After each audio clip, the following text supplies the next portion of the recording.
Minister.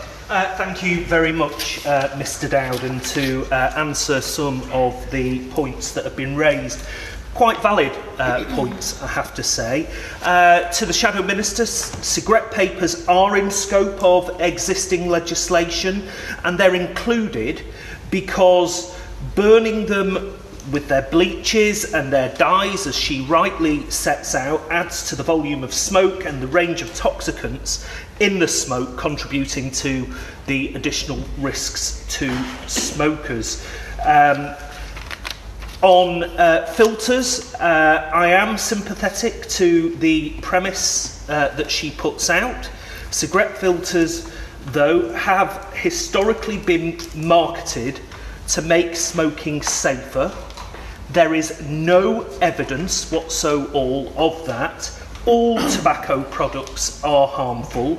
However, as with all regulations, it's important that measures are fully considered and that the evidence base is there with no unintended consequences.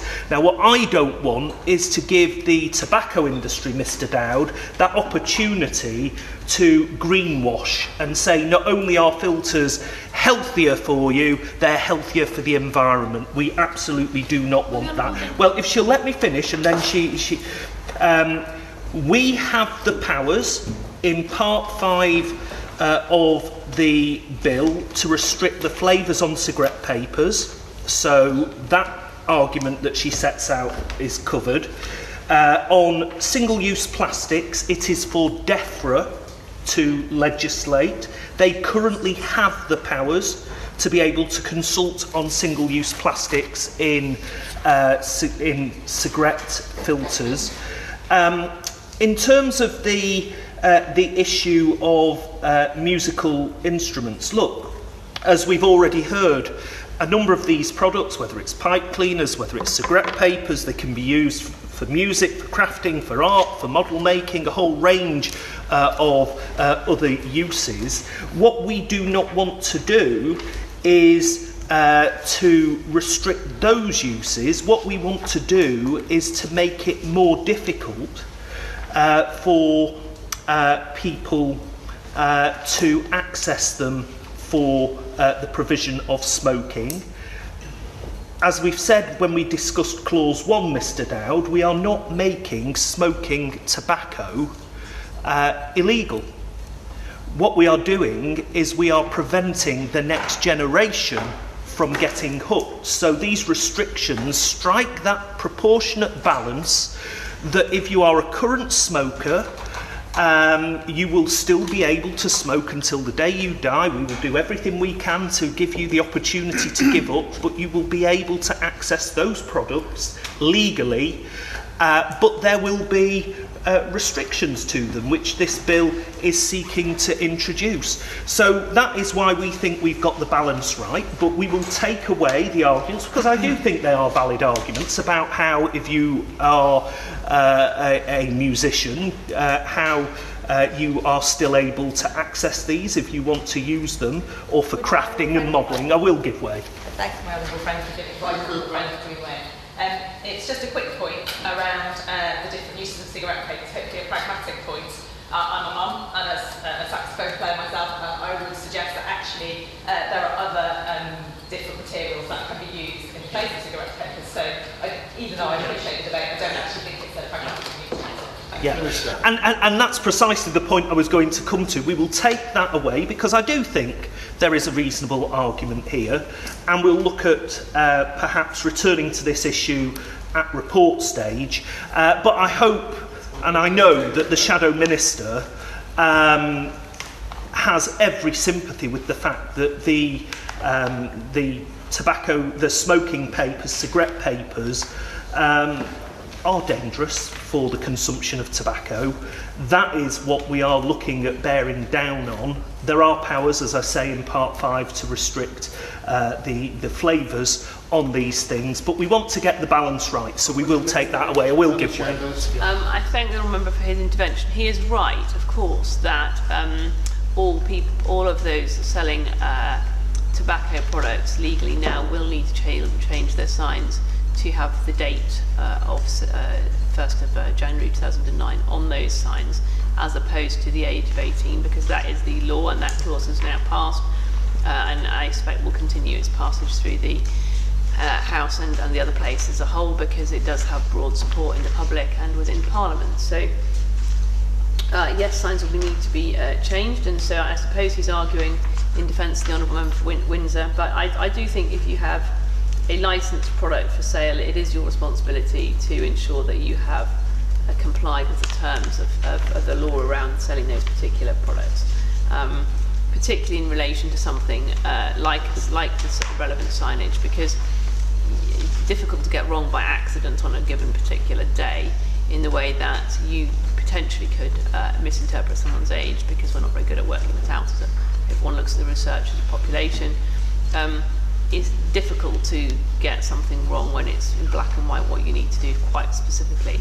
And I would urge the Minister to ensure that the guidance that comes out on what these signs should look like is clear and explicit, to make sure that that is the case.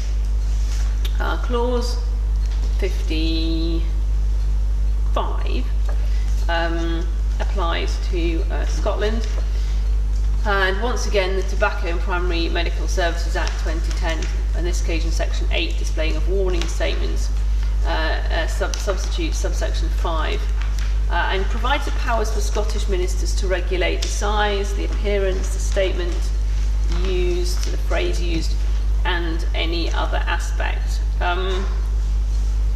However, subsection 2A says the notice must contain the following statement: it is illegal to sell tobacco products to anyone under the age of 18 years.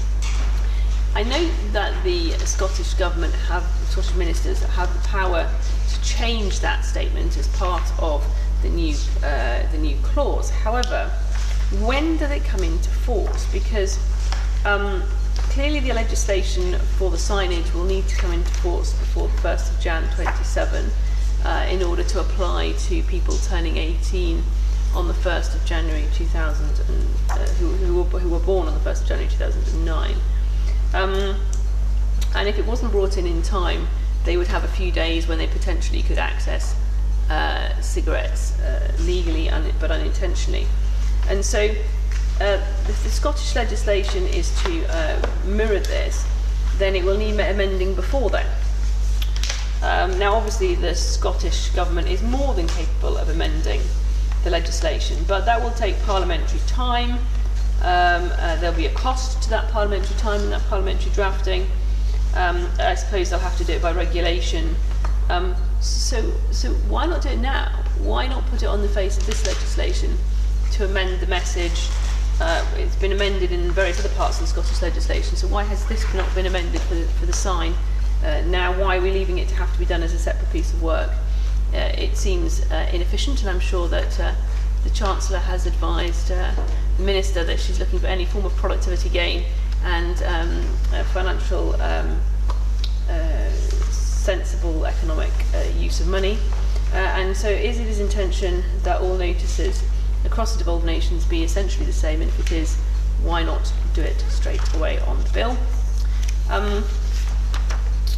The clause 6 talks about the Welsh age of sale point, and this is going to be presumably a bigger sign or a smaller print, because it needs to display the message in both English and in Welsh.